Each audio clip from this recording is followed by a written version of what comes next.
Oh, that money shows me. Hold on.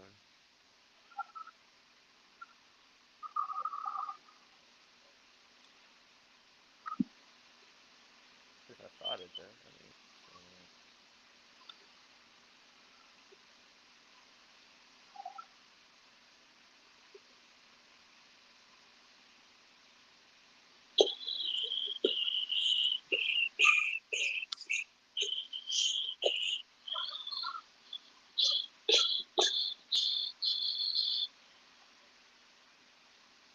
Oh,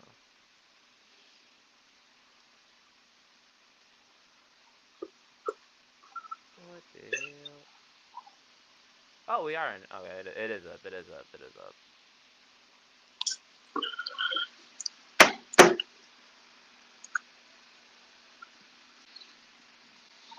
Hmm. All right.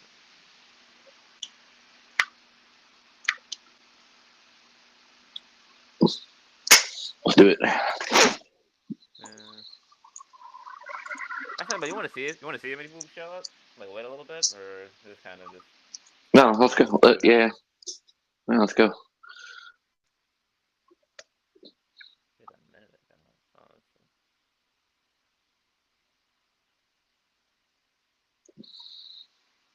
I'll pull it up on my phone in case.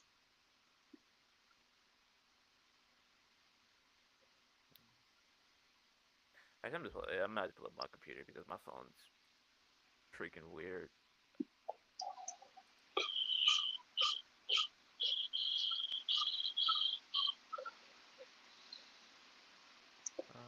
We got moderation, yada yada yada. Oh well. All right.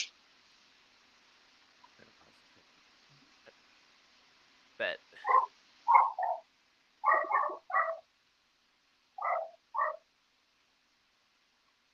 Okay. Whatever else comes up, I can just edit it out. Good evening, everybody, and welcome back to another episode of the Commentary Position Podcast. This is episode 5. Remember it this week. As always, my name is PTP, and I'm here with G. How we doing? Good man. How are you? Ah, pretty good. Raw was in Brussels this week, Yeah. part of the World Tour. The crowds are more or less starting to become a constant of this entire thing. They're very lively. Very. What? Yeah, I mean, definitely. Yeah, like I would say a highlight of the show actually, because if what I heard was correct, like I said, I what I told you before we went on air was I think it was just under 10,000 people, and they sounded like 20. They were great. They were loud. They were smart. They were singing and chanting. They knew who to cheer and boo or both. Phenomenal. Yeah. All credit to them. They helped make the show. Honestly, once I grade it, the grade will probably be higher just because of how good the crowd was. Yeah, Mm, the engagement was definitely I feel like it's mostly been like the bright spot of the last few weeks, basically. I feel like just overall investment. I mean, obviously, because the WrestleMania pat, the Road to WrestleMania always kind of gets like more engagement because there's just more stuff happening on a week to week basis. But that's true, and I think a lot of times when they do European tours, they don't actually do the live. Sometimes in the UK, but like in other places, they don't necessarily do Raws or SmackDowns live or even tape delayed. But the fact that they're doing it, just add it's a good more. thing. And I know next week's going to be good, regardless of who we know is going to be there because they're in Glasgow. So I wouldn't be surprised if they're in the same spot where the PLE was. Oh, what was the last one? Not Clash at the Castle, but where was the other one at? Or was it Clash at the Castle? I think it was, yeah, Oh yeah. Oh, not the first one, but the second one. But yeah. yeah. That should Uh, be another good large crowd. So It's ironic We'll how see they how would it. have been Scotland for Raw, but not the SmackDown. Cause I feel like then again, Drew would have got a crazy pop in Glasgow. That's true. Yeah, it's true. Well, yeah, because SmackDown's in Italy. Yeah. I mean, who knows? They might pull some stuff out, switch some stuff around. Oh, almost forgot. So before we even get to the episode, of course, this one probably won't be able to tell, but this one was a live, or as close as live as a digitally planned. Not gonna lie, took a cat nap, so wasn't around the time that was listed. But if you watch back, I mean, obviously there'll be an edited version get posted, and then the live version will be in a separate part on the channel. So, in due time, the timing will be. We'll try to be a little bit more timely with it, but if We're you learning watch it. the, We're we're still learning. learning. Yeah, we're learning and growing. You know. Yeah, in due time. But if you're watching on YouTube, make sure to hit that sub button. We are at 23. Greatly appreciate the ones that have subbed over the last few days. Much Indeed. much appreciated. And the links to the like Spotify and Apple Podcasts are in the description on the channel as well, like the channel page. So if you're on the move and you can't catch like a video or a live stream, you can't catch it over there in that same similar format, pretty much, like almost the exact same format. Basically, yeah. Let's get right into it. So obviously started it off with the 16-time world champion. No new gear or theme for Mr. Cena, which once he kind of started talking, visually he gave more depth to as to why he's not doing it. But the promo itself, hearing it again, because I've seen the bits and pieces before, but watching it back, it wasn't what I initially thought it would be, but it still kind of did what it had to do. Yeah, exactly. I exactly like watching it as it happened.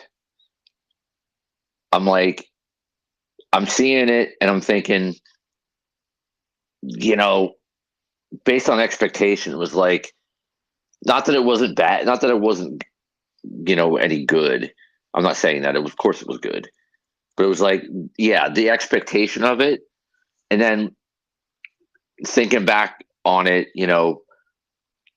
with a bit of retrospect and a little bit more context, and knowing that Cena's going to be there the next 2 weeks, I saw it in a different. I see it in a different light, and I see it as, you know what? It's part of the plan to me, because everybody probably expected a different theme song, or a version of his theme song that's, all the rock, where it's like it seems like it's peppy to start, and then it kind of goes into that heelish theme song territory, or he was going to come out with a different look, whatever it is. That's part of the plan. Is everybody thinks, and it tied into the promo itself, like what you think or what you expected him to do, or say specifically, he didn't.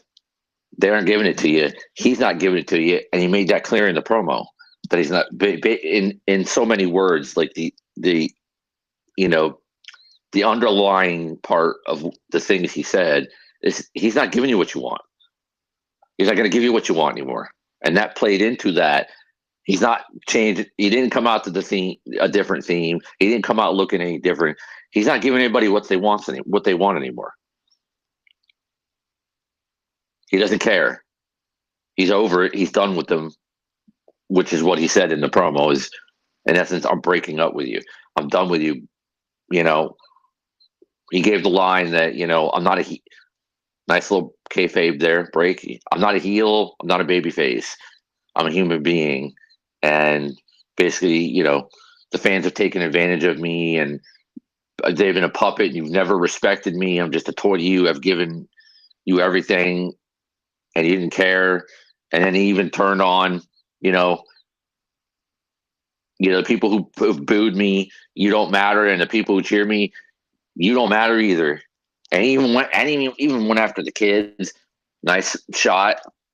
That's if he's gonna really go hard into this for as long as this lasts, because I don't think it's gonna last too long.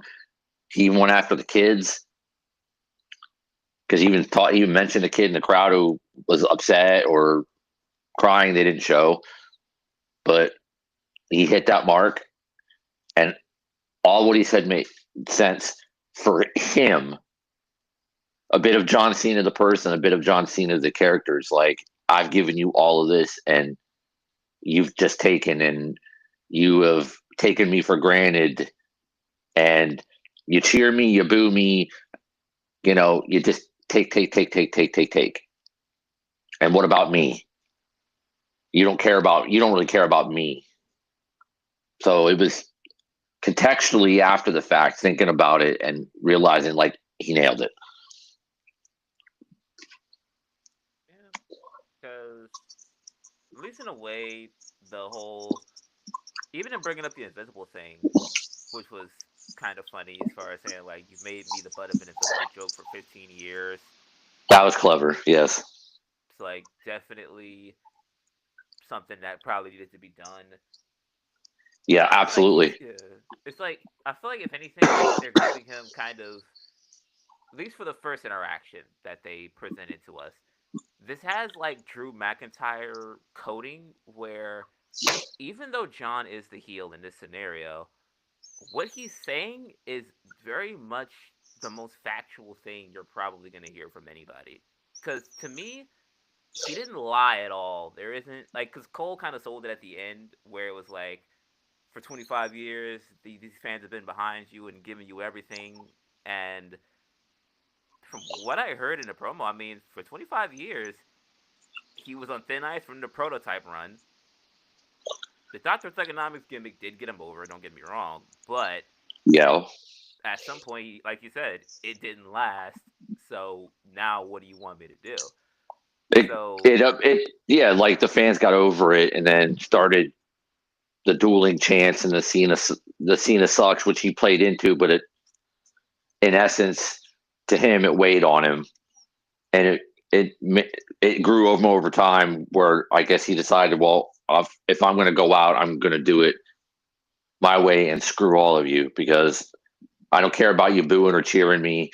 I'm doing what I want. It was a blending of all real life things, his past, him, the character, because there have been people who have said things about, yes, all the Make-A-Wishes and all that. There are certain instances where there are some people who are, he's been a little crass to or whatever it is. So he's playing into all of that, past, present, where he's just, it's a blending of him, the person, and him, the character. And he's like, I'm over it. I'm fed up. I'm not hearing it anymore. And I did what I did. I'm going to do what I do for me now. And y'all can basically kiss my ass, including the kids, which he needed to do. If he's going to really turn on everybody, he has to turn on the kids too, because that's like, his fan base, the kids, and especially at that peak point where literally it was, half and half is let's go Cena sucks, which, I think once he kind of went part-time and started doing movies and all those type of things, and when he would come back, people were just doing it for fun. They weren't doing it on purpose because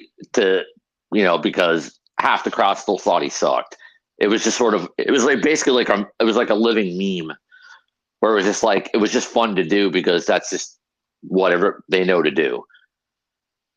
But like, when it started, it was like, it was cool for the guys to say Cena sucks, and then the women and kids were all let's go Cena and cheer him and whatever it is. And now he's just basically, saying, you know what, fuck all of you. Yeah. I'm over it. I'm tired of it. I don't want to hear it anymore. I'm not the butt of a joke. I'm not a meme. I'm John Cena. You've disrespected me long enough. I'm done. That's kind of it. Obviously, there were certain things that weren't hit, but like I said, going back over it now and then knowing he's going to be there the next 2 weeks, and it might be the only other experiences he makes before WrestleMania, probably. We're going to get more. But I was thinking at first, like, okay, well, why really did he do it? Why did he sell his soul? What about why The Rock? Why at that particular moment? It was kind of like I wanted that, but now they know he's going to be there the next 2 weeks. We're going to get that. So this all made sense. This was like an opening shot at everybody explaining himself pretty perfectly, playing into the real human emotion of him, the character, the crowd, and all that. So, it was perfectly executed, including Michael Cole calling him a prick after the fact, because Michael Cole's his friend and travel buddy and workout partner and all that. And like, he's playing it like he doesn't get it either. Like, why are you doing this? And this was his first shot. He attacked the fans, the people, and all that first before explaining himself, explaining why he did it, why The Rock, why at that particular moment. And now that he's going to be around the next 2 weeks, it completely changes the context of the promo and made it that much better. And it made that much more sense. And it was like, okay, this is it's part of the process. Trust the process. I hate to use an NBA term, but trust the process, because this is going to continue. There's more layers to it. But as an opening salvo, like, the fans first, like, screw y'all. I don't have to explain anything to you, but he will. You took advantage of me. You didn't really treat me like the hero that I was. I gave you everything. You gave me nothing. Obviously, it's a sort of a twisted skewing of reality, because the fans did give him, but as a heel, that's what you got to do. It was perfect for what it was, and there will be more, and we'll get mention of Dwayne. We'll get mention of why now, why that moment. I would assume we'll get mention of 17 playing a part of it. But for what it was supposed to be, now with all that contextualized, what it was supposed to be, what he did, nailed it. And he didn't give everybody what they expected. And I now looking back on it again, seeing it again and contextualizing, it was perfect. No new theme, no new gear. It's him being him. Screw y'all. I'm not changing anything. You don't like what I'm doing now? I don't care. Loved it. Before I get anything else, so Rhodes came out a little ways through it. Not really much that I can think of like just anything like mad different. More or less just kind of the same, not wanting to talk aspect that he had Friday. What it felt like, as far as just going out there saying, we were willing to hear you out, but if you just come out here and complain and lie like this, then if this guy shows up at Mania, I'm retiring him. Yep, basically. Which was, I think. No, I think it Cody again nailed it. It was a great retort and left Cena with nothing to say, because he's like, yeah, as you said, he said, I was willing to hear you out. Everybody was willing to hear you out, and now that they've heard it, it's like that's it. The idea of facing John Cena at WrestleMania is exciting, but if this is what you are, if this is the John Cena I'm going to get, I took your best shot, and I'm standing here like it was nothing. And if that's what you're bringing to WrestleMania, you're done for. I'm beating you. I'm retiring you. This wasn't worth it. for you because I'm going to cook you. And because in essence, his final line was basically, I want to face John Cena at WrestleMania for the WWE title, not this whiny bitch fun version of John Cena. And mic drop, walked away. Short, effective, sweet. Left Cena just standing there, blank face, which that's exactly what he should be doing, blank faced. Left him there, walked away, no music, flawlessly done. And Cena just stood there, didn't say a word, walked away. So now, more hype for next week and the week after because they're going to be there.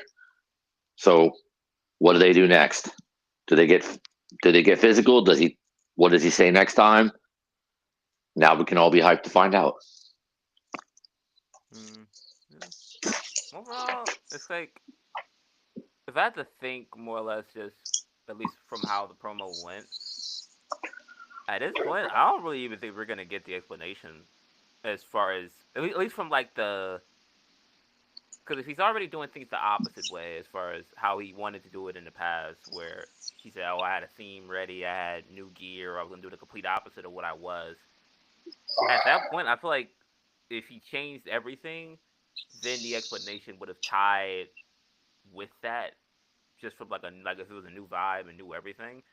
If he's just keeping the same shtick and basically saying, "Oh, like, I don't dress like you guys dress like me, I don't dress like you," phew, he might just come out every week and just roast the fans and just. I feel like everybody kind of knows essentially why. Like, unless you're a child, you're not gonna really try to question like, "Oh, why are you doing this?" Like, it's 17. At the end of the day, like, I feel like it's one of them, like, he might be seeing it as a foregone conclusion to where everybody kind of knows it's time for that 17, or he wants the 17th one. If he keeps it up at that point, I don't know. I don't think he's gonna explain anything. At least if I had to I think he has. speed, I think he has to at least mention it. I mean, it's kind of part of the point is he's going after the title, which is obviously the record. So it has to at least be brought up, even if he doesn't beat a dead horse about it and drill into people's heads. He's got to at least mention it because that's part of why he did what he did. Because he thinks it's the only way he can get it at this point. Yeah, but or at least get the initially he did bring up though. He did bring up at the, I think it was like after the Rumble. He brought up basically saying, "What's best for business is for me to win 17." So if anything, it was kind of foreshadowing. Yes. Yeah, it's kind of in the works, or at some point it might have been on TV, but the fans kind of knew 17 was on his mind, and it would be best for business in his eyes if he were to be a 17-time world champion.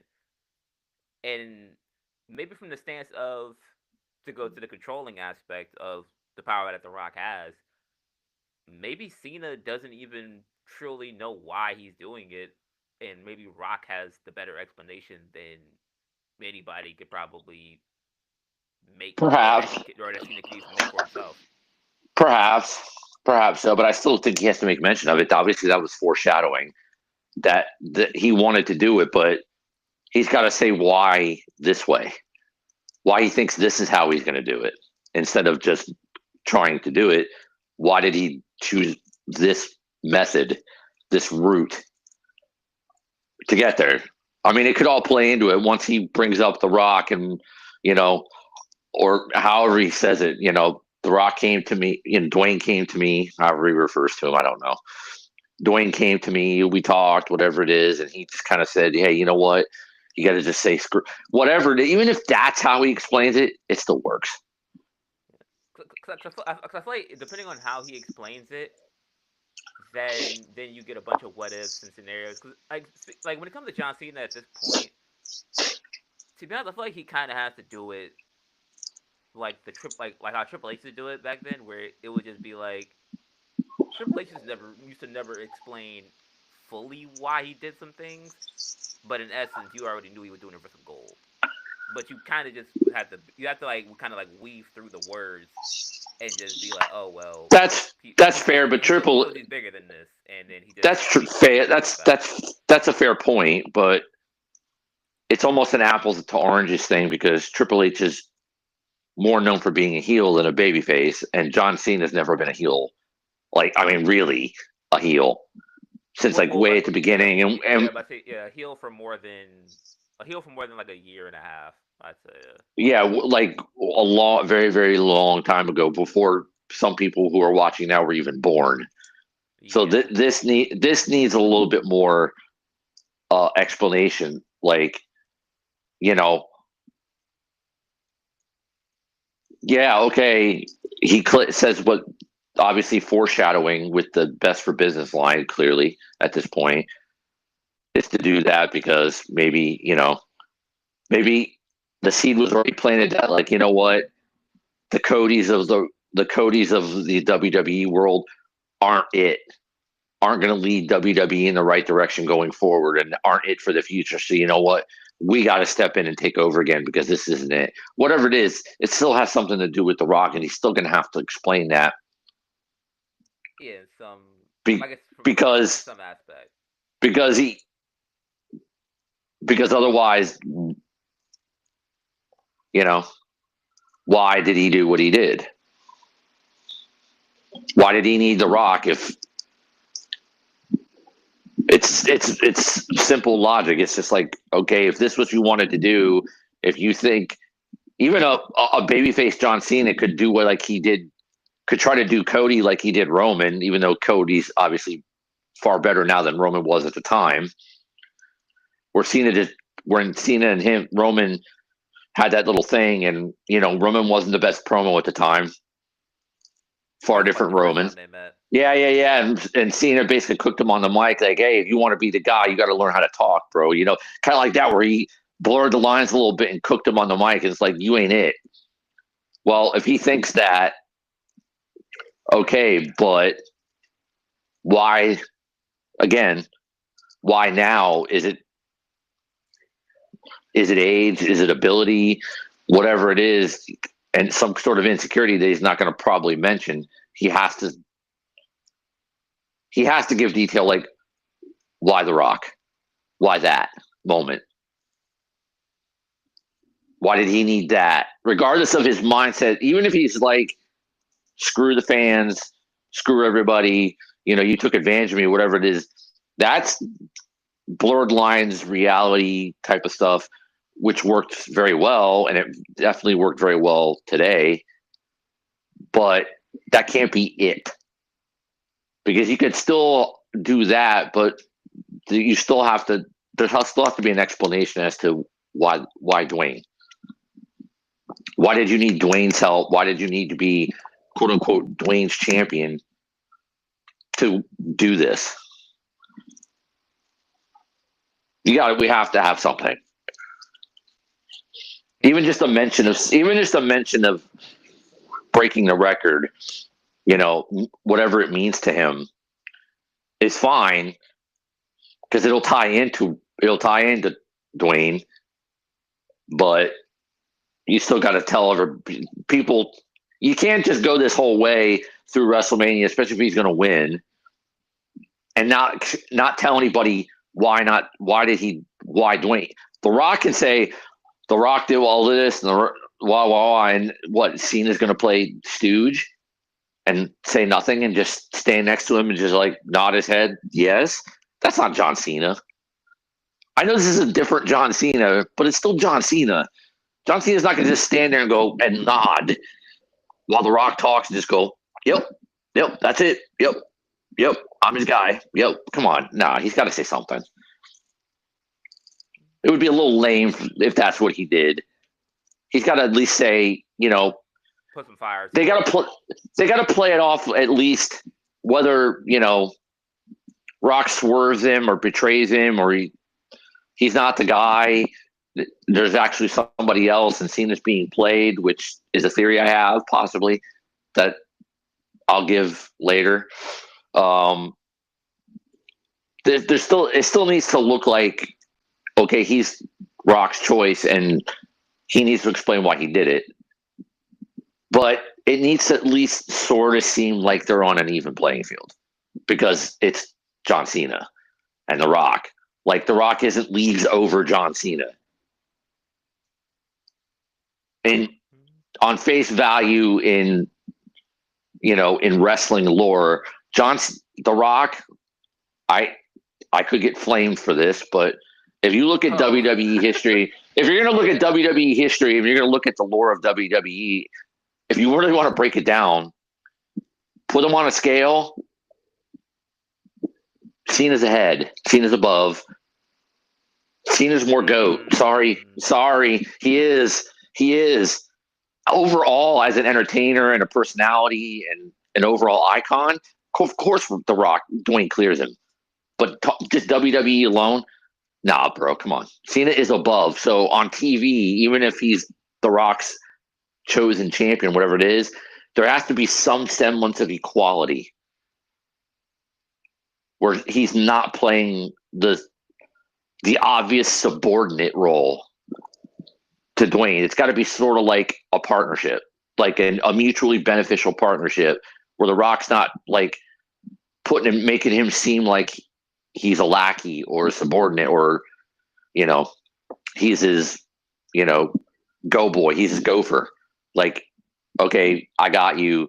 Now you're going to do this because I say so. You can't do that. Yeah. You can't.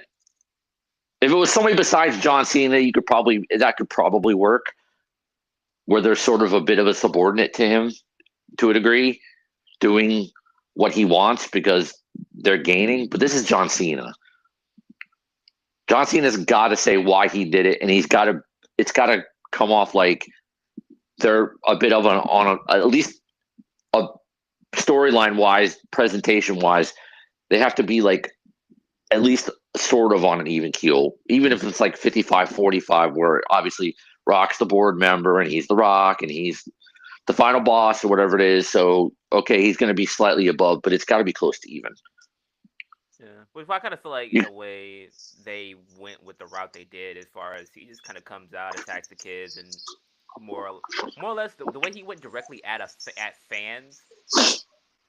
In a way, the fans is probably like the only real the way the fans have treated him for the last 25 years is the only real thing that I can think of as to what could be his best form of an explanation. Because if we're thinking about all 25 years that he's been there, from the prototype, people thought he was ass. Thugonomics in the beginning, people thought it was ass until he started being funny and it got better, and he started doing like the specific promos, like the Graveyard with Taker, and like he started doing more stuff. Then the franchise kind of gimmick started, and they were just mad. Super Cena, yeah, basically superhero Cena, yeah. Yeah. I mean, I don't know. I feel like from 2000, like when he got, they swapped in 05, right? Him and Batista.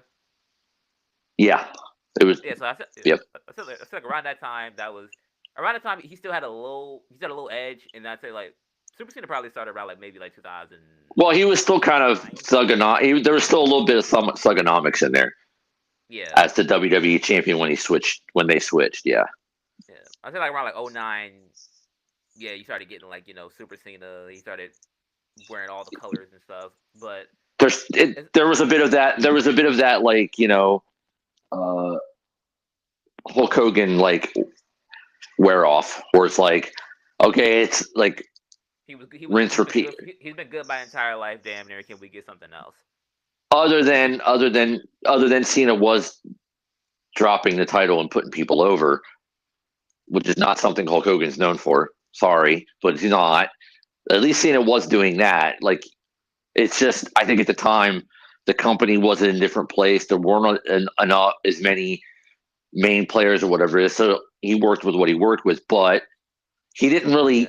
Yeah, he didn't change up his thing enough to where the fans were like, same thing, rinse, repeat. It was, I hate to use scripted, but it was basically like same formula.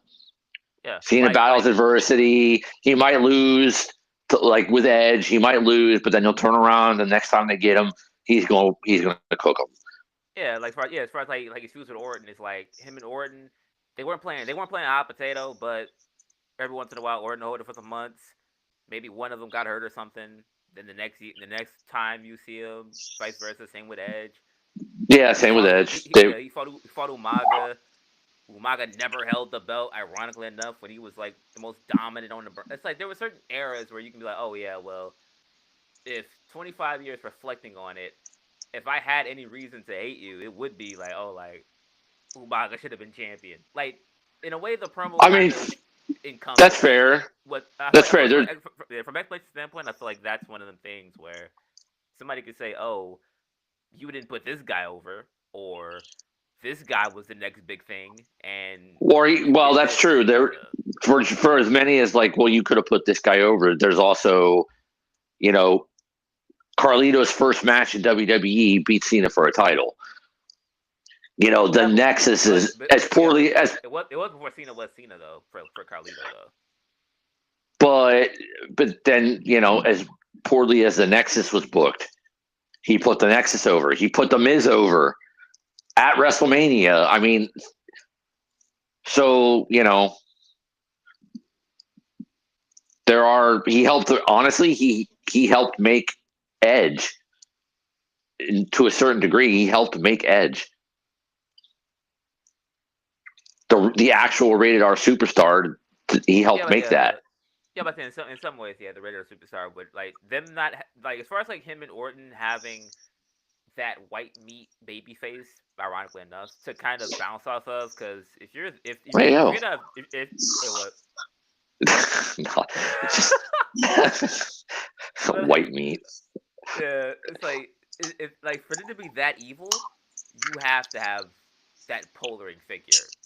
But No, and to break it down to the point, like yeah, I think there needs to be, for as long as this lasts, there needs to be more layers to it.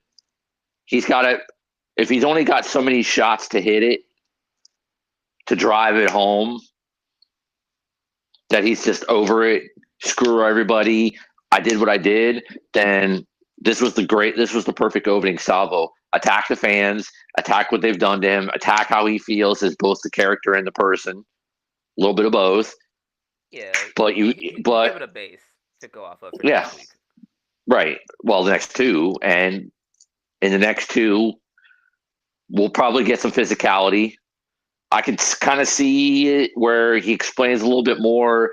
Cody trashes him again. Maybe he doesn't do anything, and then the week after he's had enough, and Cody catches a beating, whether it's Cena by himself or not.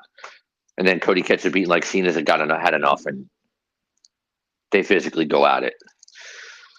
Yeah, But for what it was as a beginning good to start. this, yeah, great start, and obviously it worked because They booed, you yeah, know, they booed. oh yeah, and they did the goodbye thing, but there was a, I don't know if you noticed, because I haven't really heard anybody talk about it or say it, but if this heel turn is not going to last long, and I don't think it will, I can't say for sure how long it's going to be.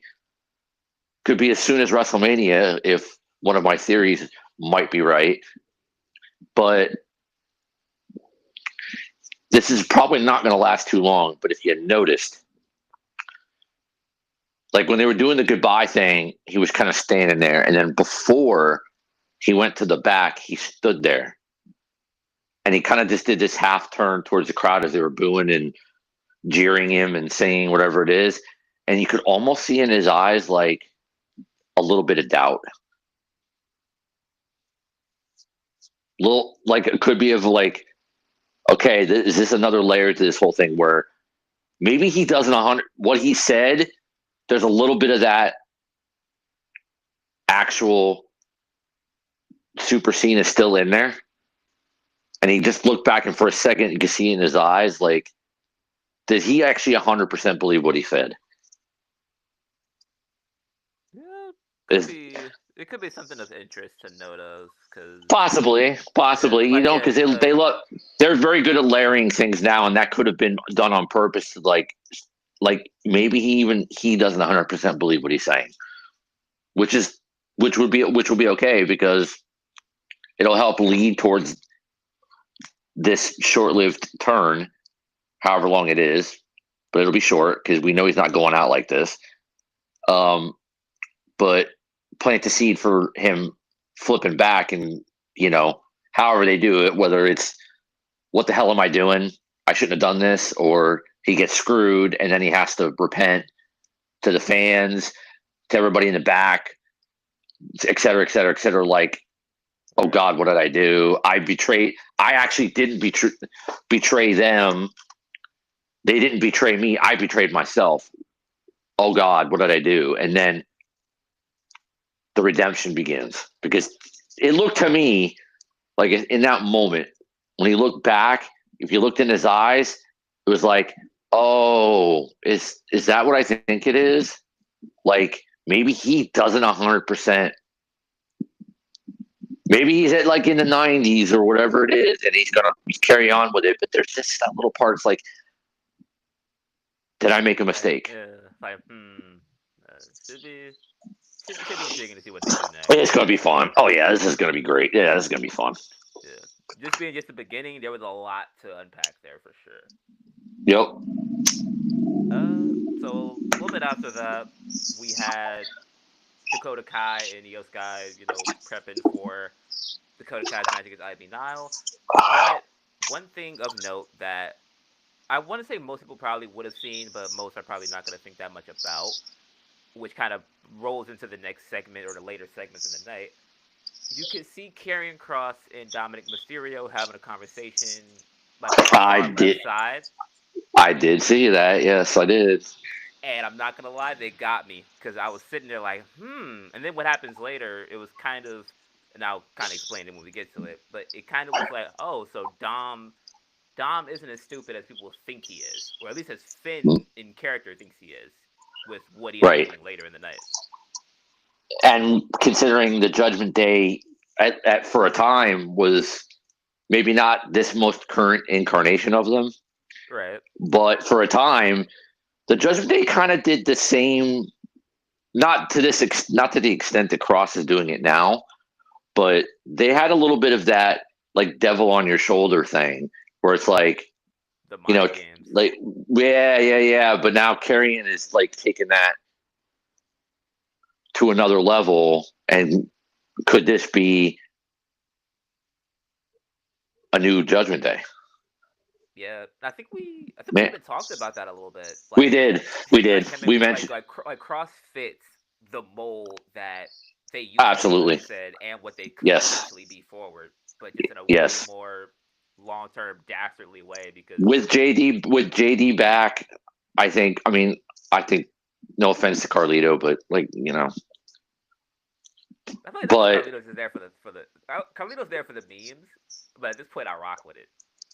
But well, I mean, there are moments where it's like, okay, that was funny. Like today, we'll get to that, but like today, that comment was funny. But like a Judgment Day of like Karrion, a more savvy Dom, and I gotta give Dom credit, man. Dom annoyed the piss out of me when he first started, but man, he has gotten so much better. You gotta give him credit. He's gotten so much better. For sure. So leagues better. Like infinitely. Like, I'm not saying put a fucking world title on him in the next year, but like he's probably gonna be. Like, he just improves like the talent and the work. I mean, props to him. But like I said, a Karrion, Dom, JD, I would give JD a little bit different look, however. I'd kind of like redo his look a little bit, especially based on how he got hurt and like, the respect that he earned from the fans and the community for like doing what he did and still finishing a match like that. But tweak his look a little bit, but like a Karrion, Dom, JD, and Liv and Raquel Judgment Day, that'll hit. Could be something of interest, definitely. That was something that I kind of really liked in that segment. Oh, I saw. Yeah, so It's like think based on what they did later, it kind of leads to like maybe some type of deeper plan that they maybe not have unraveled yet. But I think after that it was Dakota Kai and Ivy Nile in a one-on-one. Uh, it was kind of interesting, at least from the beginning, where they like before they locked up and everything, they kind of had Chad because American May was the Creed brothers were already at ringside. right. Gable runs out there like he was kind of in a hurry or like he was prepping for something and ran a little late. Hmm. Ivy was kind of distracted from the moment the match began, and at some point she did give Gable the leverage, but I mean, for the pressure of him being there because they what he said, and he's been distracted by his whole pursuit of yeah, the dark arts of lucha. But he also did say when he came back, he wanted them to have gold, and they keep failing. So yeah, there was a little bit. Oh crap! If I lose again, what does that mean for my spot? I saw what they were going for. yeah, Ray and Dragon Lee come out. Obviously, the guy in the mask. They presumably think it's Gable. We know it's Gable, but they chase Gable through the crowd and everything. Get him up out of there after dispatching the Creeds, and Dakota Kai wins with the. I still forget what the heck this kick is called, and it makes me mad every time. oh, I forget. It was. I keep forgetting what they call it. I'm sorry, Dakota, but I forget what they call your move. Yeah, well, at least I know like the overhead kick is like was like I think it's like a GTK or something like that. Yeah, I think so. Yeah. Yeah, but the one in the corner where she like runs in a circle or like a half circle, I always forget what that is called, and it kind of makes me upset that I can't remember what it is for the life of me every time. But It was short and yeah, it was okay. yeah, definitely just prolong the stories that we already had in place. The pressure of being an American made, you know, could be Ivy Niles, excuse me, like her kind of arc to leveling up herself at when she gets over. I guess the weight of the words of them getting Pre- championships. Presumably, and Dakota keeping herself in the IC title race. Yeah, exactly. Like just keeping her name around, uh, Yeah. not dropping her off the frame too much. So might have been I think right after that had a Judgment Day segment where you kind of got that underlying tension still between Finn and Liv, wishing each other luck on their matches and whatnot. And then Dom shows up, strolling in a little bit later, and says, I've been walking around. Obviously, people saw him talking to other people, but the name he brings up is not the name that you would have probably expected. He says, "Hey, let's add Penta to the group." Yeah. I was like, hmm? Oh, I almost forgot. Yeah, man, I forgot. I knew I was forgetting something. The Kaiser Penta street fight. I think it was. Uh, I think it was right. I think it was after the promo. I believe. I think that might have been after the Cena promo, at least. yeah, it was. Completely forgot about that. Which you know, that's what beef is Which up. is which is a shame because it didn't get as much time as it Yeah, needed to, and it was Penta good. mostly Penta mostly dominated, Yeah, which I get. I suppose if they're going where they're going, I kind of oh yeah, for what like. happened at the end where he was talking to Kathy saying, "All right, what's next for me? That Intercontinental Championship." It kind of basically foreshadowed what I think is going to happen at Mania, which is a multi-man match for the IC title, maybe a ladder match, if you will. Uh, Well, I feel like it still keeps Kaiser's because like even though Kaiser might not have got as much offense as people would have wanted, it still kind of keeps his name fresh because he's been competing for the title for the past few months, almost bottom mhm. half of the year. So just kind of round it back to the promo aspect of it. After Dom kind of invites Penta into the fold, after you hear a promo of him saying, "Yo, I want the belt that the same person in my group is going after, that he's competing for in the main event," it's like what side are you on? Like, what you trying to do here?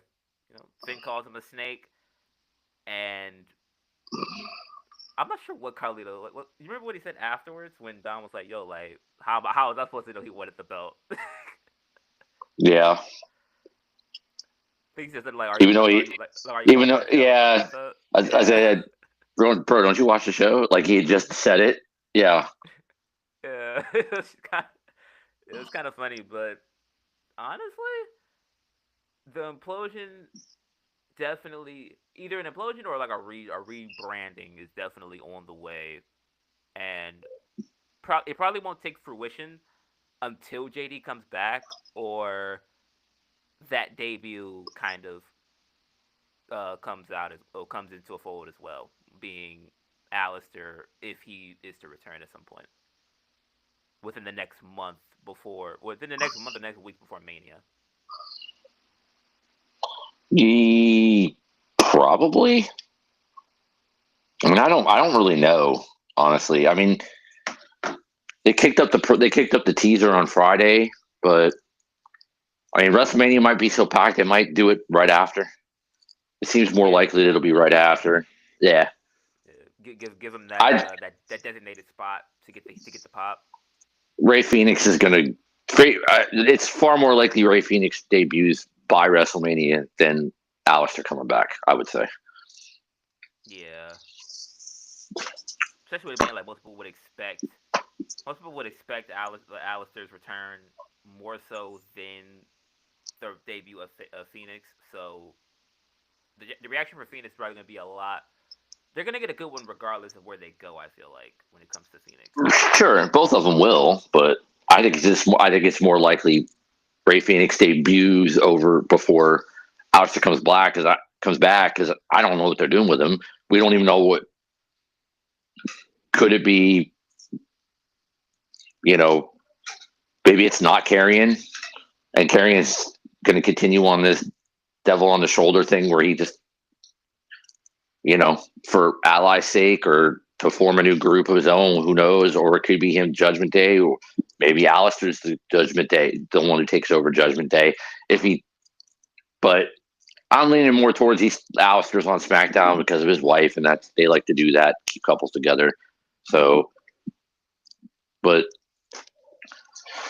yeah, I think Alistair's probably going SmackDown and probably after WrestleMania, and then Ray Phoenix will debut, but right before or at because of Gable and his what the hell they call him Grande.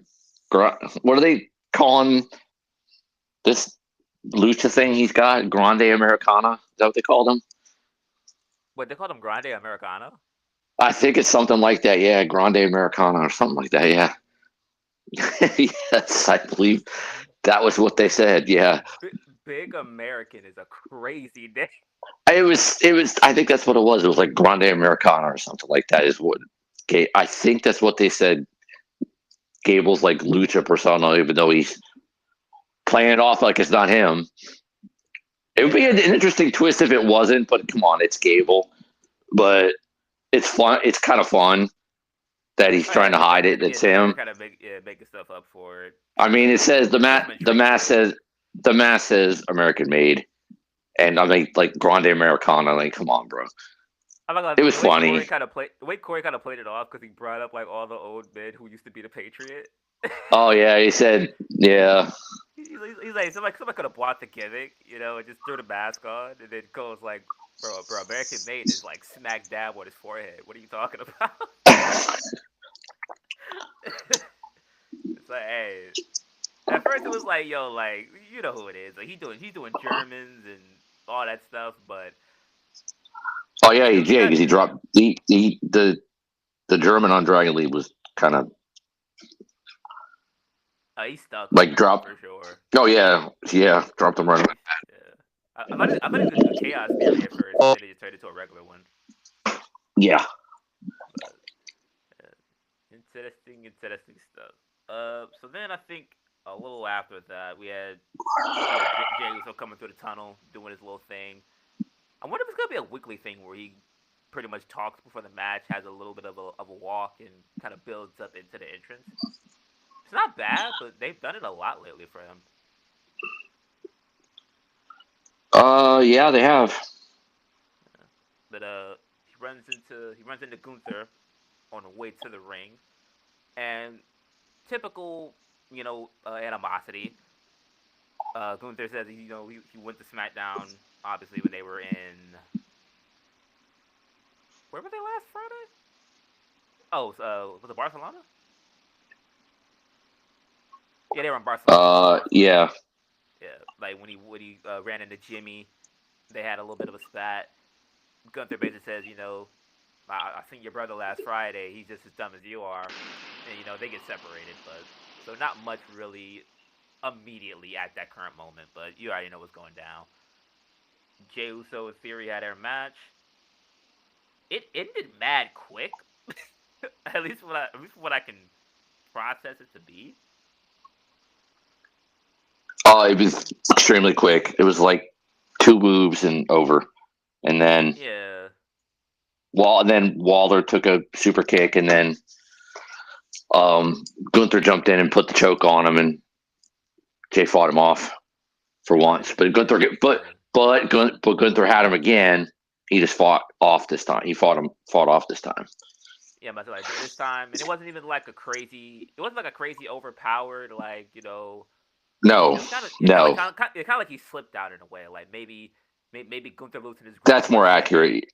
Yeah, That was more accurate. yeah. And then I think when Gunther tried to get his hands back on him, Jay ripped the belt off him. I was trying to Yep. think of like a comparison for it that I could like possibly compare that to, but it's not coming to me right now. But yeah, took the belt off him, and now Jay has a little bit of momentum. It's not full blown momentum outside of him winning the matches against Grayson in theory, but gave him a little bit of He oomph, kind especially coming up. Yeah, he kind. Let's just say he slipped out and mildly one upped him this week, but not really yeah, because Gunther still had the choke on him, and he didn't he didn't get it locked and didn't have him on the ground, so Jay was able to sort of slip out and fight out of it. But the yeah. Gunther still got the drop, but playing on the what's been going on is Gunther got the drop on him again. Essentially,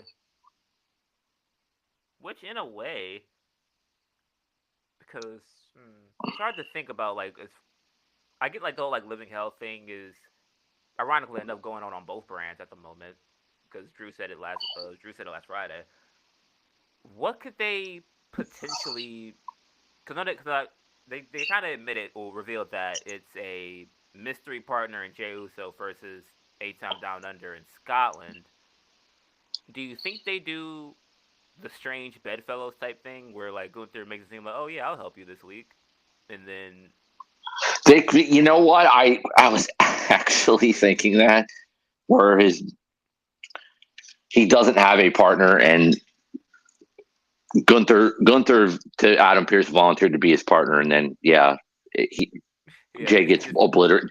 Jay just gets screw you over or else obliterated. you get jumped. Yeah, I feel like Yep. that's what they're gonna end up doing, or like say Yeah.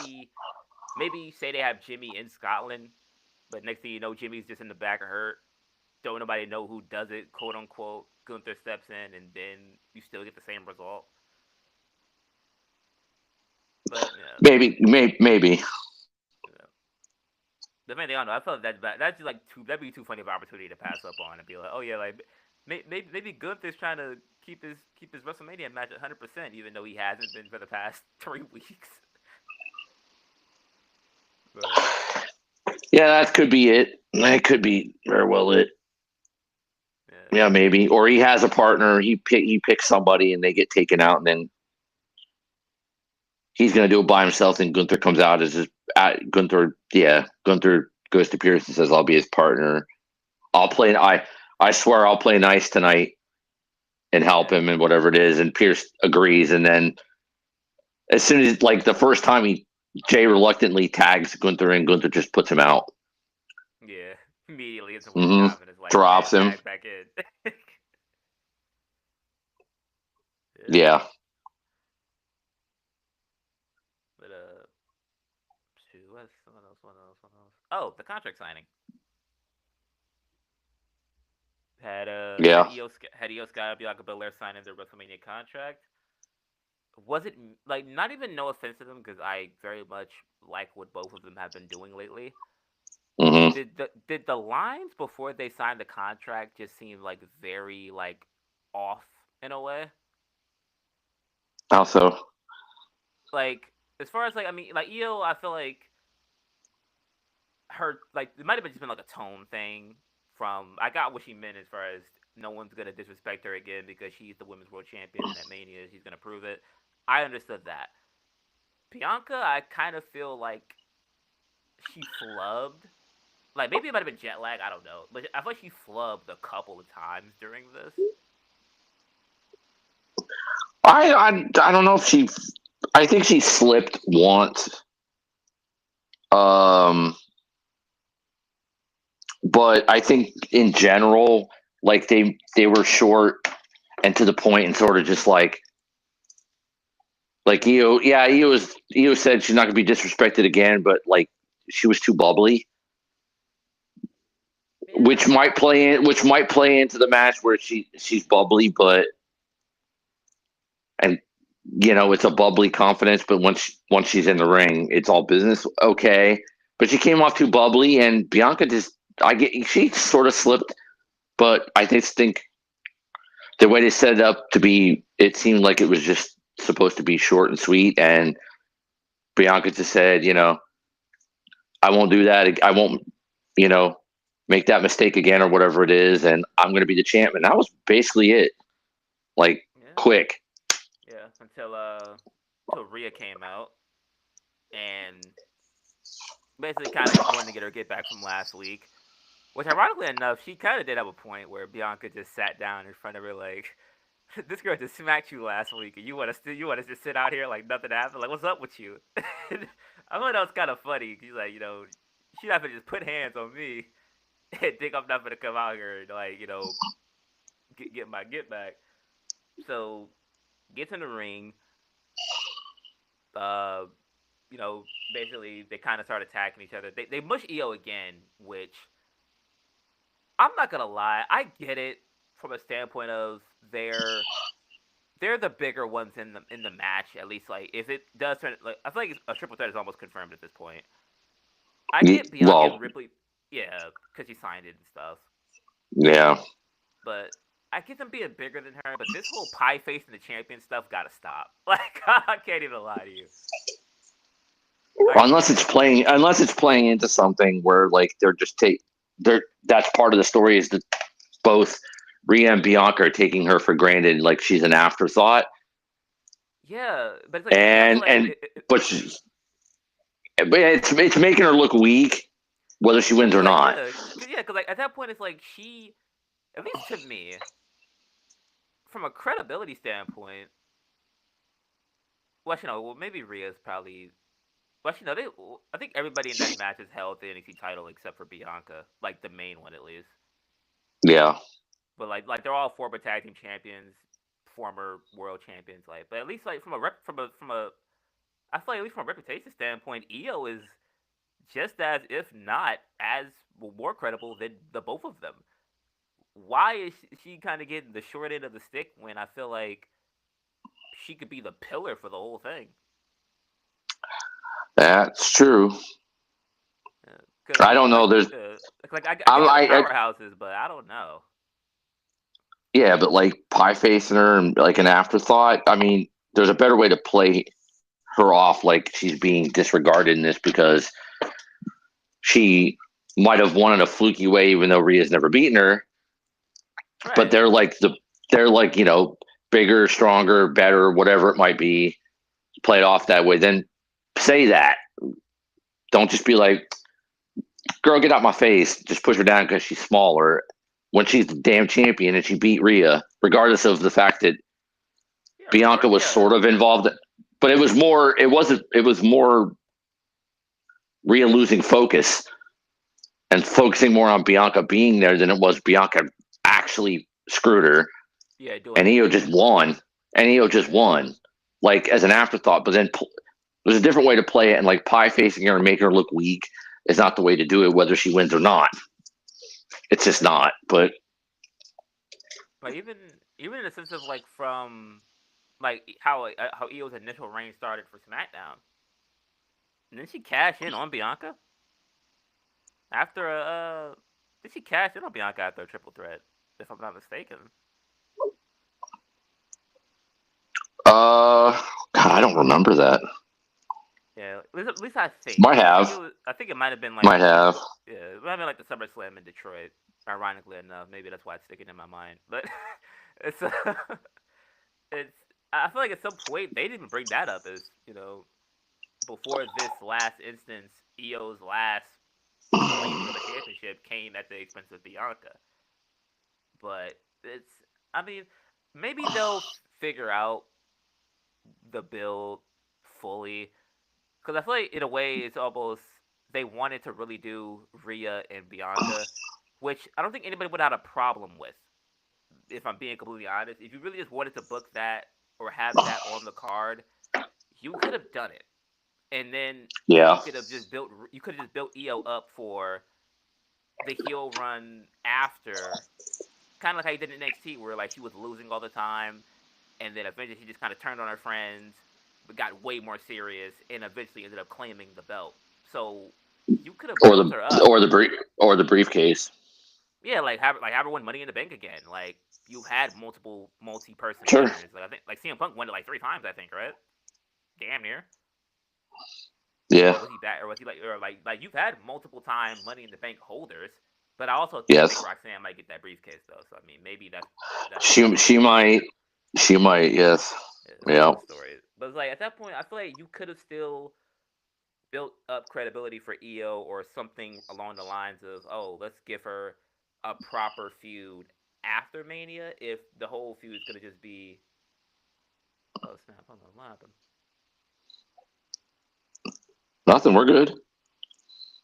Wait, something went wrong with your record.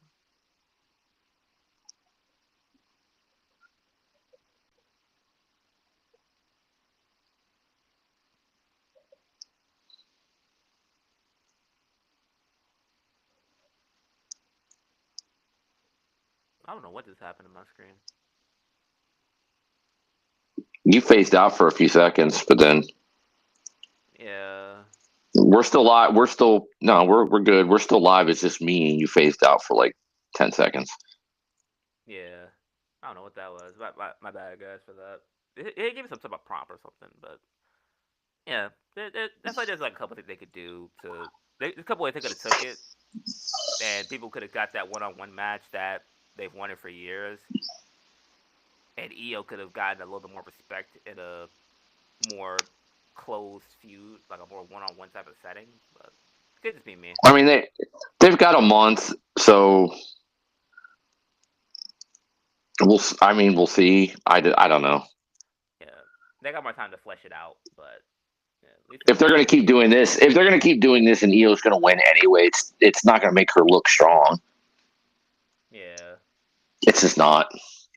This is this. I don't know. We'll see. I'm gonna I'm gonna let it play because maybe that's part of the build. Is like they keep disrespecting her, and then she just they have one of the little maybe the two of them besides Io are having a little back and forth tete a tete, and Io comes out and just mops them both. Yeah, like he has that breaking point where like not even Yeah, forget anymore. So could she definitely yeah happen. she could come out and maybe she's just so amped up and angry that she's had it, and one of them tries to pie face her, and she blocks it, and then she pie faces both of them, knocks them both on their ass, and it's like, mm-mm. Then it's like, all right, we get it. All right, cool. Yeah. Now it's kind of even.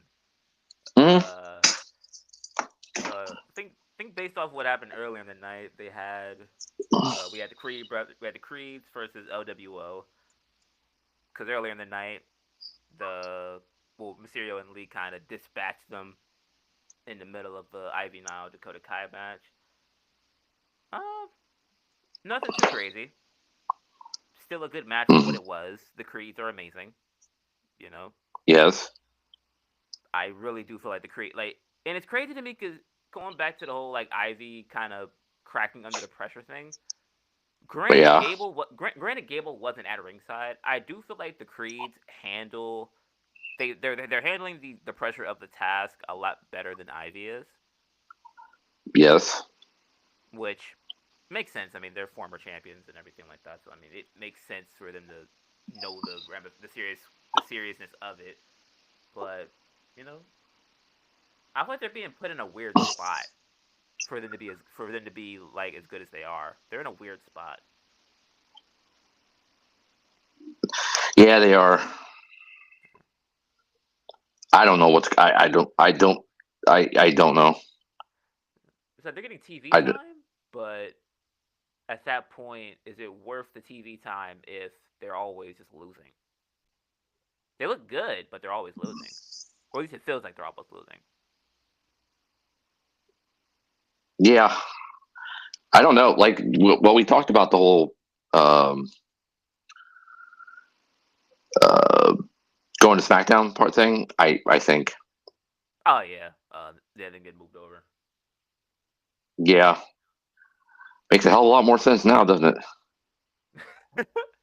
Yeah, I mean, yeah, it's probably like after looking at some of this, it's like there's probably a few people that you could look at and it's like, shoot, you could send EO back at this point. Like send EO back to SmackDown.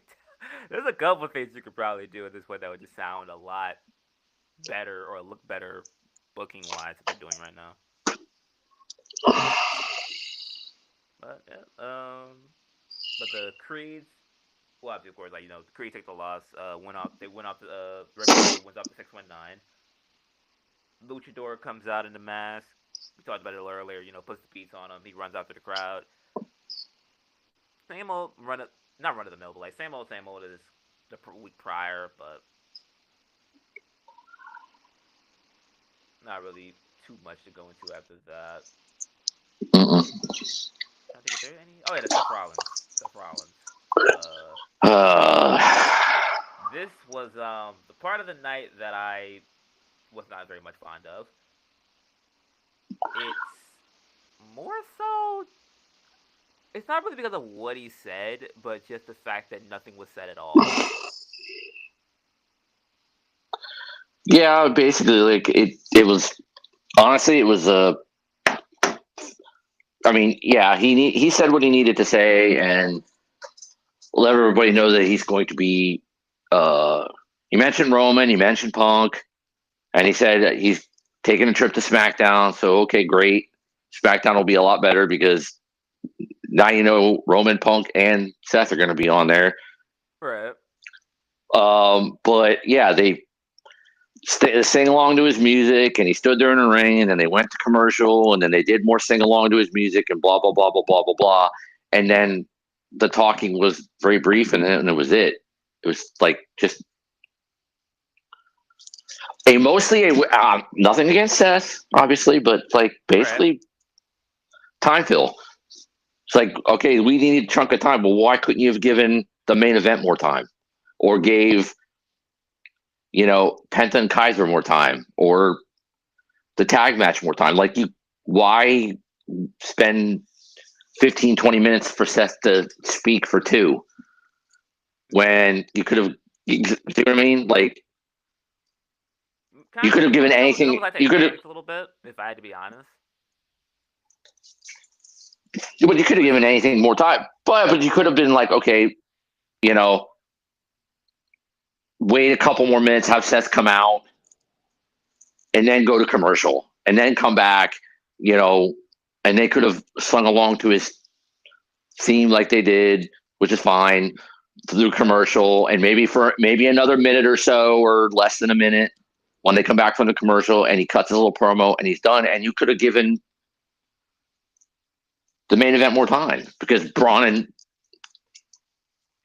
Finn did not get a whole lot of time, and you could have given them another 5 minutes, and it would have been more of a banger.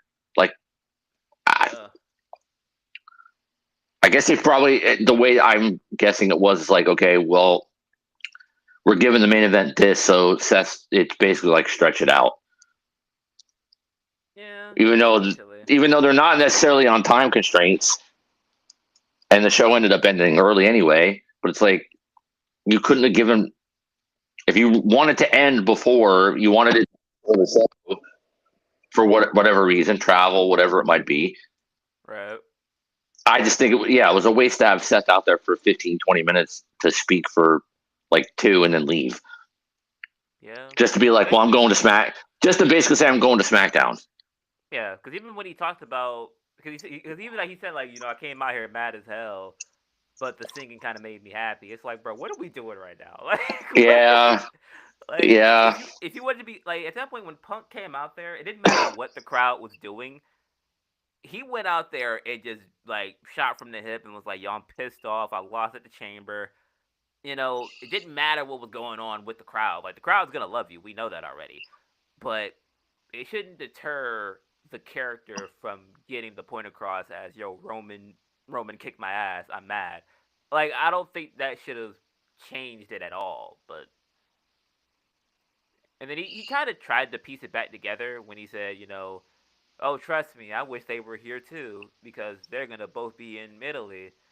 So how about I stand right in the middle of them? I mean, he tried to salvage it, but from that beginning yeah, point, there was no real like in a weird way, it was kind of like the Heyman promo.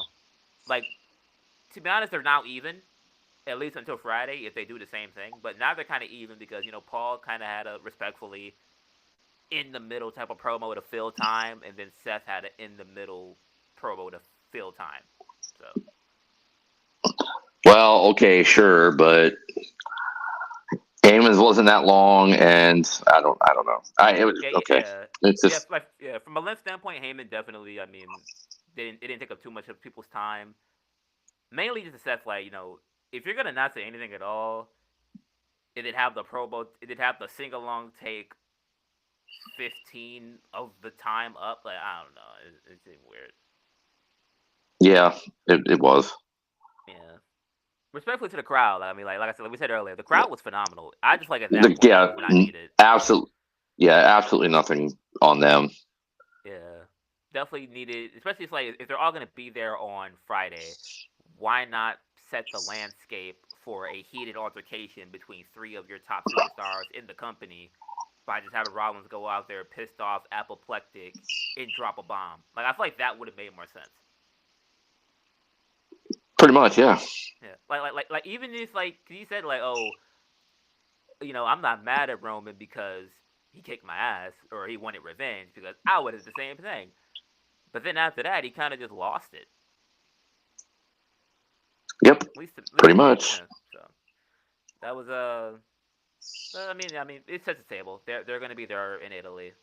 They're going to be in Bologna. So maybe it gets a little. Wait, Maybe what it did gets. you just say? They're going to be there in Bologna. Oh, that's not what it sounded like you said, brother. Oh, It sounds like oh, for a second it there, did. it did. It sounded like you said they were going to be in butt Bologna, and I'm like, hey, wait, yo, pause. What? We're not going off the rails again tonight. Let's not do Yeah. that. Oh, we're good. We're good. We're good. Yeah. I love Italy. I love Italy. Yeah, no, yeah, but butt Bologna, what like, hey, yo. Yeah, that sounds crazy. uh, Anyway, yeah.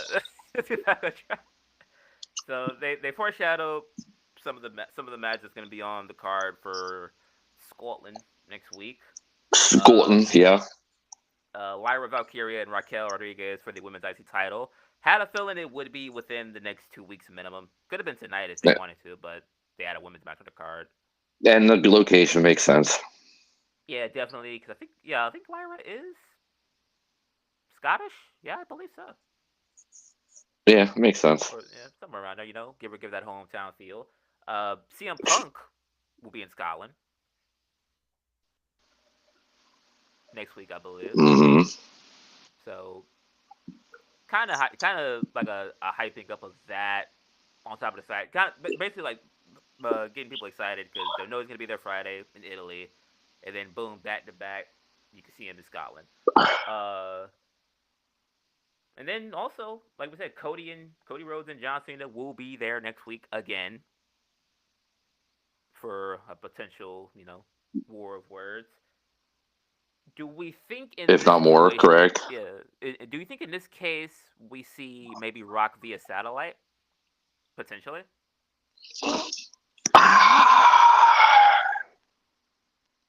I hope so, but I don't know about next week. It could be the week after. Right.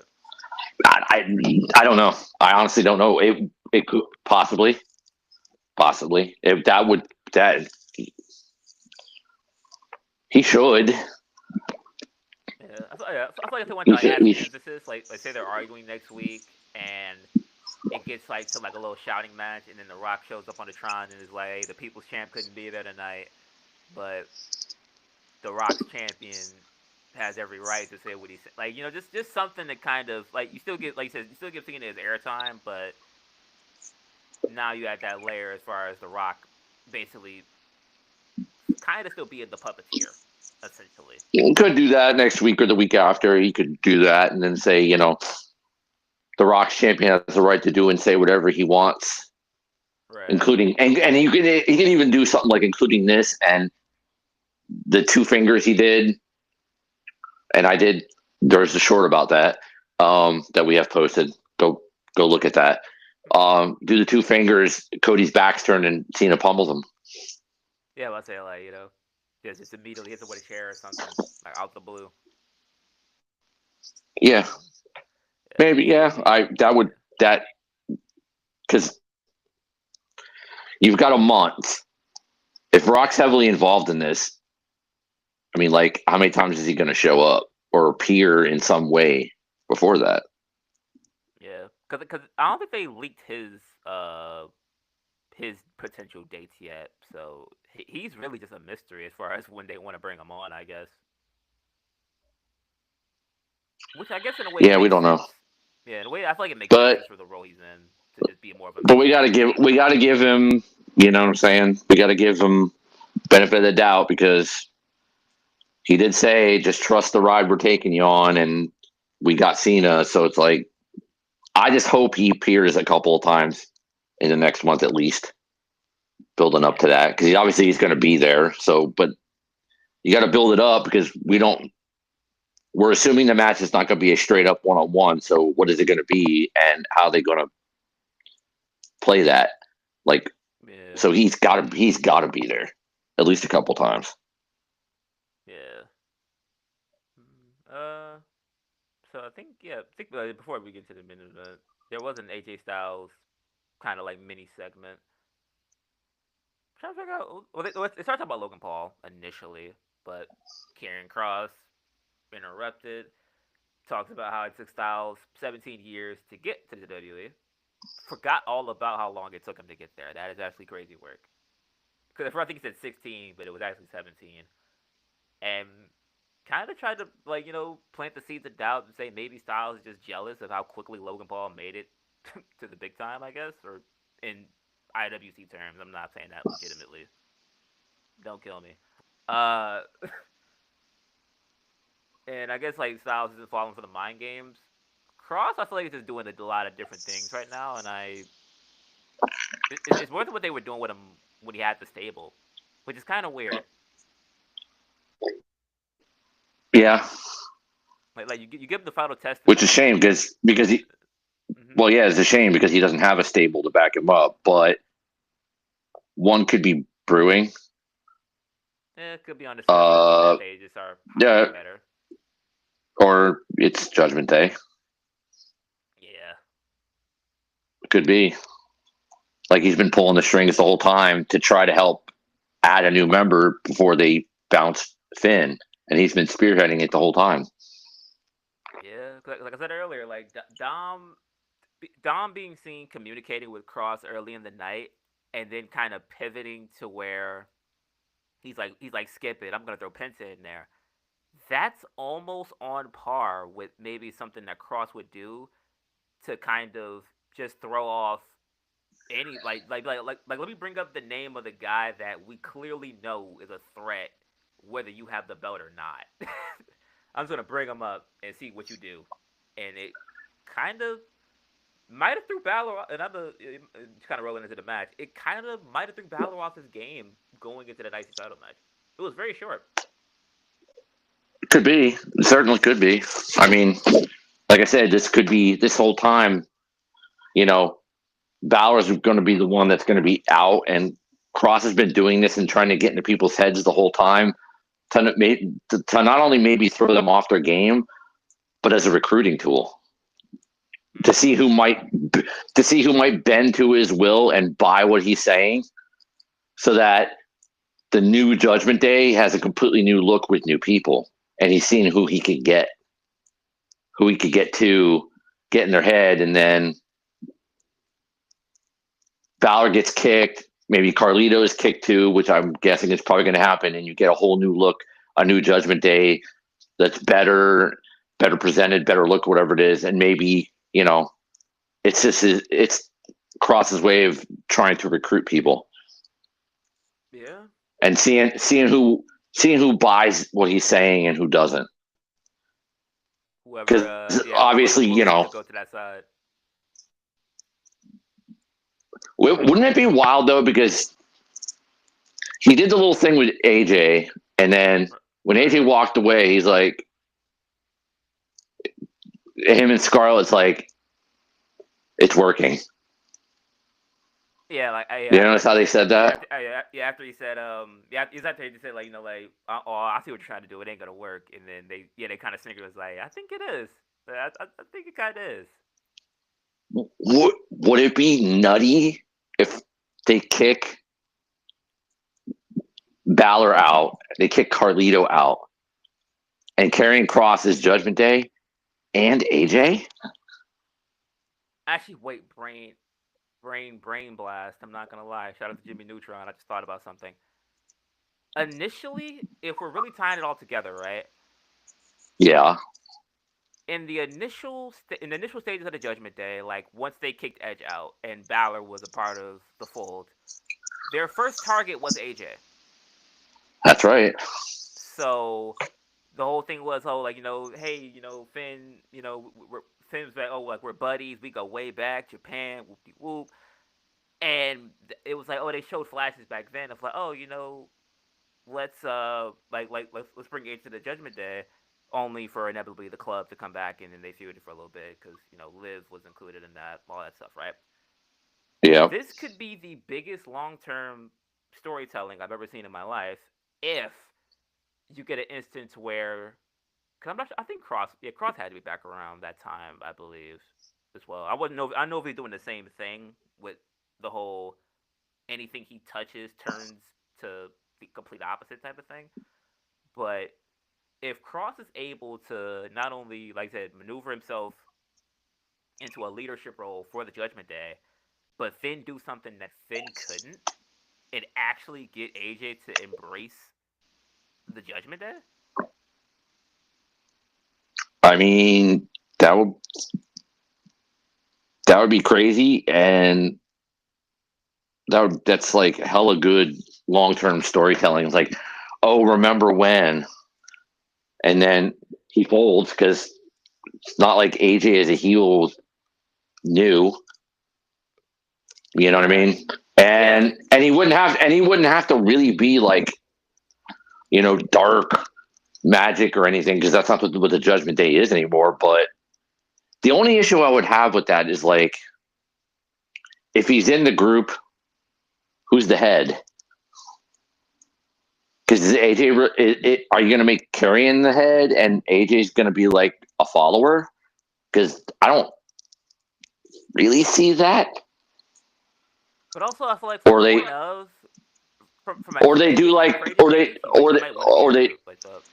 maybe, or do they do like the beginning of, even when they got Dom, it was sort of like, Priest and Balor and everybody. Well, Dom wasn't really an equal, but like Priest, Balor, and then Rhea stepped up, and they were all sort of just like an equal thing. Do they try to go back to that, where they're just all equally equal piece of the puzzle? Equally a menace? Yeah. I mean, maybe. Yeah. Because like, not about, once we really started thinking about it, I'm like, wow, like I never really thought about how they all kind of still tie in together. Which I'm not gonna lie, shout out to Triple H, because this is some crazy stuff. To think that you can trace back to like the early stages of like was that 2022, 2023 maybe, What's that? that the Judgment Day AJ Styles stuff was going on. I think that's about right. Yeah. Yeah, like to think you can trace back that far and be like, this is the prolonging of it, just when they're all at different stages in their career. That goes to show, like, if you really watch that many, which is why they always say wrestling's a never ending. Well, wrestling's a never ending thing, so there's always things going on. To think that you can tie something back from that far back and be like, this is long term booking, like deeper aspect. That's that's for the love of the game. Yeah.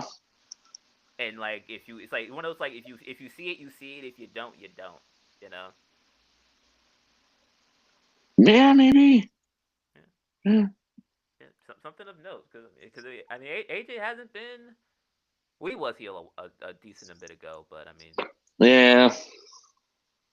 it's I do like it, I like the overall idea of it if it's executed. I don't hate the idea of it at all in yeah, execution. yeah. If it Plus, it would definitely be unexpected in a slight way. It'd be unexpected to think, oh, everybody that they almost want at some point eventually ends up folding.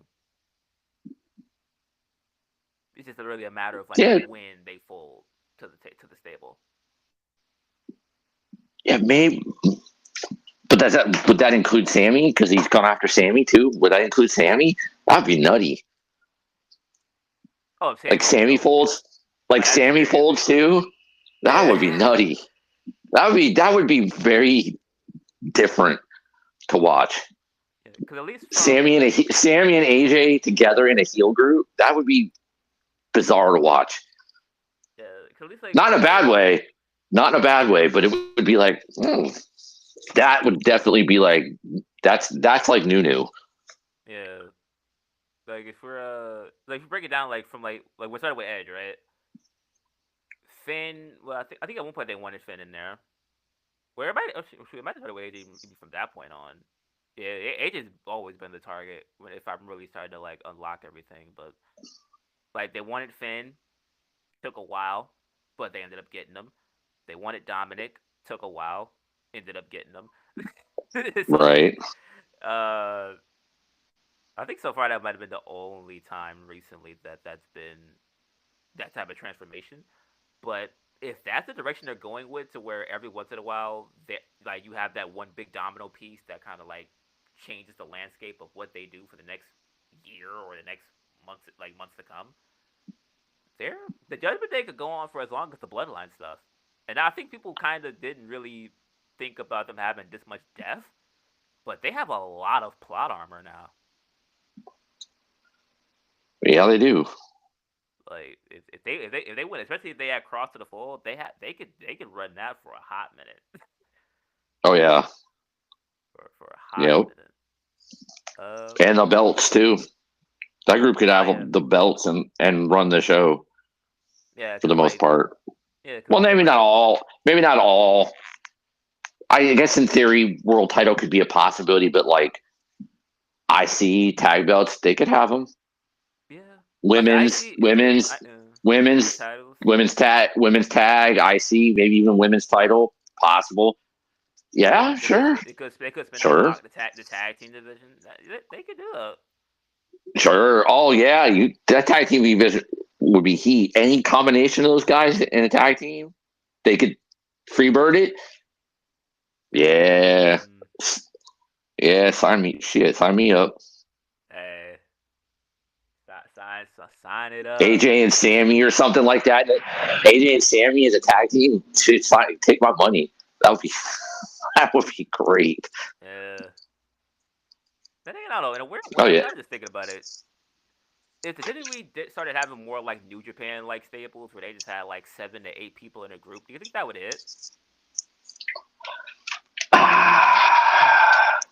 I don't know because of even coming out of WrestleMania, you still got a lot of big ass names, and Yeah. we don't know if the bloodline thing is done. This whole thing with Rock and Cena could end up being a group. So there could be the bloodline in that as well, possibly. The original bloodline's not done, although they're not really pushing it at the moment. Doesn't mean it's over. I don't know. I don't know. Like for Raw, maybe one, because they don't have one. Because don't forget the Wyatts are on SmackDown too. If they ever friggin' use them for something, which I would like them to, because if nothing else, the mid card would be better. But like, it's SmackDown's more stable, heavy, and obviously in a few months they're going to drop back to 2 hours. So then it's like, then you're gonna have a problem with TV time. Yeah, trying to get them all on there. Yeah. But for Raw, it could theoretically work. Yes, especially if it's dealing with all the non-main event stuff and they're embroiled in all of that kind of thing, but they could still mix it up with main event guys. Then yeah, that could work. Yeah. I feel like at some point they had a moment for that at some point. I'm not sure like when I could last recall it, but there was a time where there were times that they would send like a stable of 4 people after one person, just because. I'm trying to think. Maybe I'm thinking Spirit Squad because it was like 8 of them, wasn't it? 8 or 7. What, the Spirit Squad? There was like 5. Oh, it was 5 of them. Yeah, I knew it was more than 4. 5 minimum. It's like, yeah, there was 5 of them. There was 5 of them, and they were just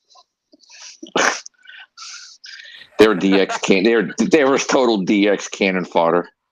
Yeah, they were like but their finisher was tough though. It was. Yeah.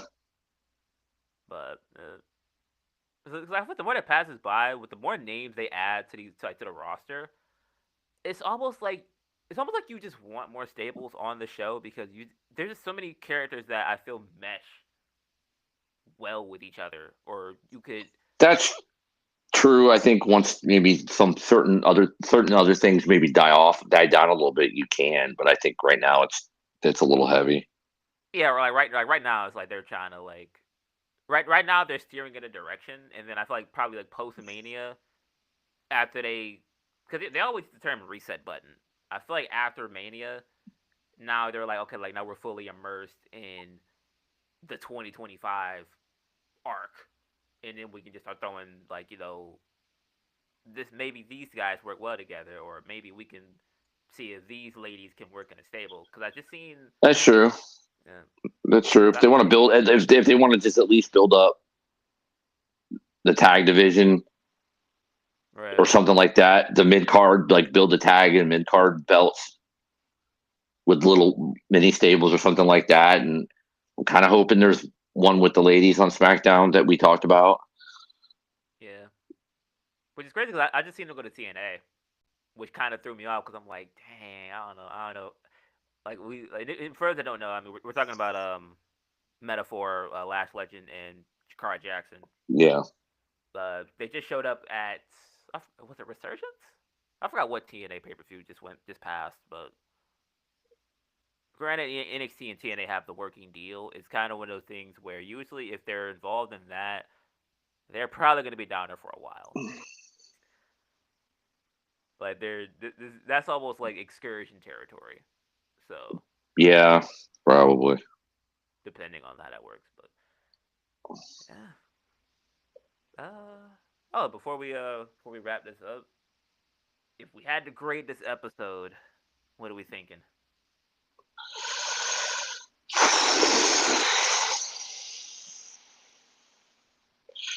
I think last week we gave him a B, right? I think last week we gave him a B. I'm going to be generous and say B- just because the Judgment Day stuff is intriguing. Seth went too long, but at least it's like hype because he's going to SmackDown. Obviously announcing Cena is going to be on Raw the next 2 weeks.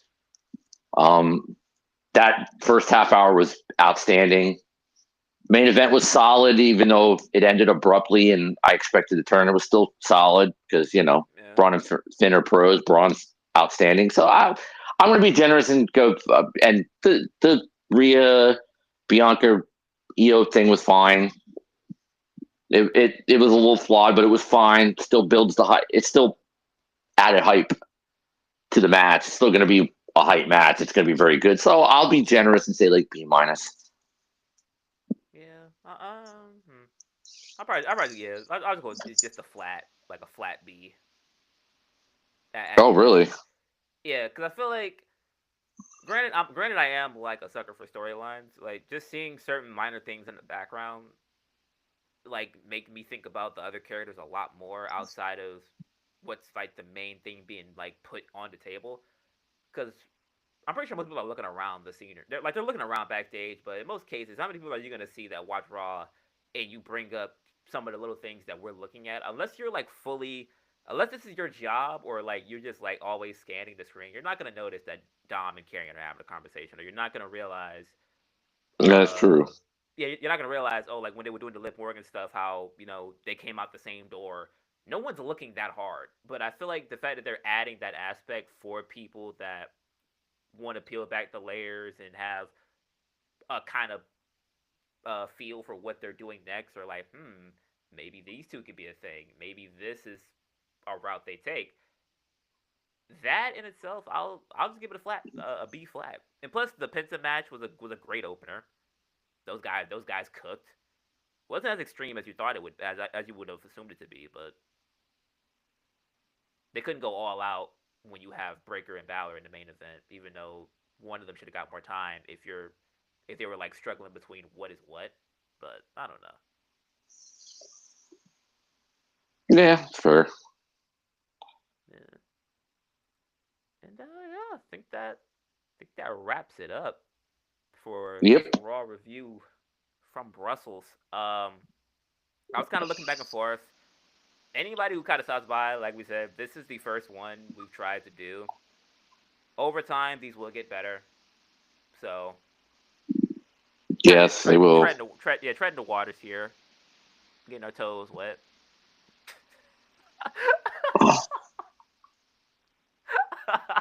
I didn't say, man. I didn't say nothing. I laughed before I even thought about what I said. So like, I mean, I'm not saying nothing. yeah, I was. No, I was gonna let you slide on that one. The other one seemed more deliberate than this, so I'm letting you. yeah, I'm gonna let you yeah, slide on this one.